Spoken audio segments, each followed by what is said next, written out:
हम रिंकू चौधरी समस्त श्रोतागण के प्रणाम करै छी, गोर लगै छी। आइ हम एकटा उपनयन के पारंपरिक गीत गाबऽ जा रहल छी। बहुत पुरान गीत छै और ई सोहर भास पर में छै, तो हम आई गाबऽ के कोशिश कर रहल छी। आशा करै छी अहाँ सबके नीक लागत। तो सुनल जाओ ई सुंदर सन गीत।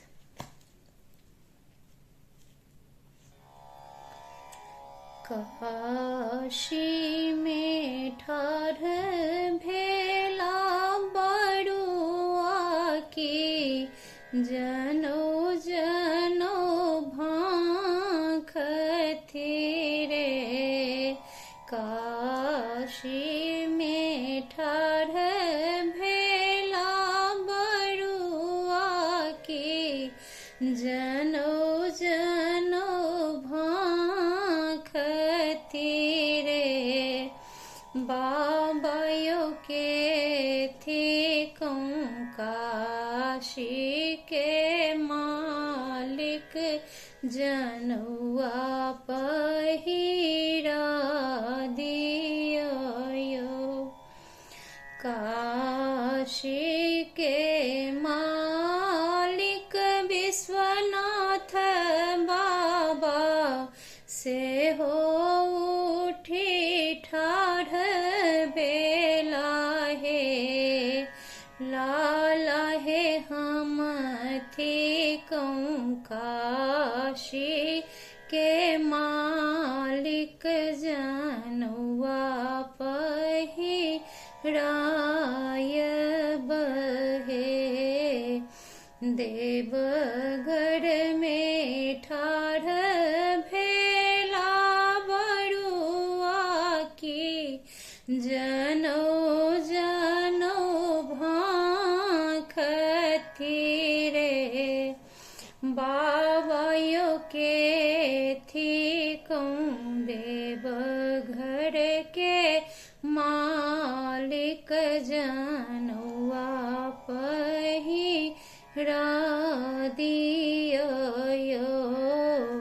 देवघर के मालिक बैद्यनाथ बाबा, से हो उठी ठाढ़ भेला हे। लाला हे हम थी देवघर के मालिक, जनुआ पहिराय बहे।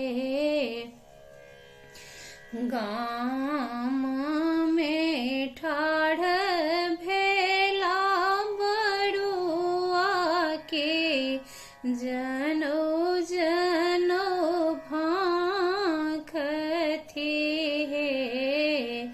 गाम में ठाढ़ भेला बड़ुआ की, जनो जनो भाखथि रे। बाबायो के थी गाम के मालिक, जनुआ पहिरा दियो। गाम के मालिक ब्राह्मण बाबा, से हो उठी ठाढ़ भेला हे। गाम के मालिक डिहबार बाबा, से हो उठी ठाढ़ भेला हे। लाला हे हम थी गाम के मालिक, जनुआ पहिराय बहे। अंगना में ठाढ़ भेला बड़ुआ की, जनो जनो भाखथि रे। बाबायो के थी आंगना के मालिक जनौआ पहिरा दियो, अंगना के मालिक धर्मराज बाबा से हो उठी ठाढ़ बेला हे, अंगना के मालिक नरसिंह बाबा से हो उठी ठाढ़ भेला हे, लाल हे हम थी कहूँ अंगना के मालिक जनौआ पहिरायब हे, मरबा पर ठाढ़ भेला बरुआ की जनौ जनौ भाखथी रे, बाबायो के थी मरबा के मालिक जनौआ पहिरा दियो,